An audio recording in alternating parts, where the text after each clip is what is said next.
વલસાડમાં પહેલા ક્યારેય પાણીની મોટી સમસ્યા સર્જાઈ ન હતી, પરંતુ છેલ્લા કેટલાક વર્ષોથી ડિસેમ્બર મહિના બાદ પાણીની સમસ્યા ઊભી થઈ રહી છે. રોટેશન પદ્ધતિથી જે પાણી વલસાડને મળવાનું હતું એ ન મળતા વોટર વર્ક્સ ડેમનું લેવલ ઘટી ગયું. આ સ્થિતિના કારણે પાણીનું સંકટ તોડાઈ રહ્યું છે. વલસાડમાં લોકોને એક ટાઈમ પાણી આપવાનો નિર્ણય પાલિકાએ લેવો પડ્યો. આ સ્થિતિને જોતા ખુદ પાલિકા પ્રમુખ દ્વારા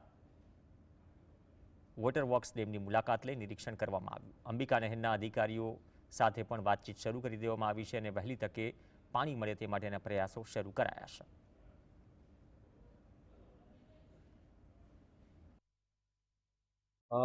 અત્યારે તો હાલે 20 થી 25 દિવસનું પાણી સ્ટોરેજ છે, પરંતુ કેનાલ દ્વારા પાણી છોડવાનું ચાલુ થઈ ગયું છે. ગઢોઈ ડેમના વાલ પણ ગઈકાલે અમારા એન્જિનિયર મયુરભાઈ ખોલ્યા છે અને એનાથી પાણી આપણે ત્યાં આવતું થઈ ગયું છે. લાસ્ટ નાઇટમાં 13 ઇંચ જેટલું પાણી આવ્યું છે. એ 48 ઇંચ જેટલું આવી જશે તો પછી આપણને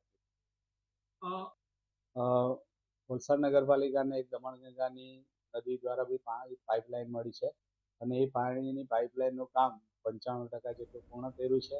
અને અમારા વોટરવર્ક્સના અંડરગ્રાઉન્ડ સમ્પ છે, સ્ટોરેજ ટેન્ક, ત્યાં સુધીની પાઇપનું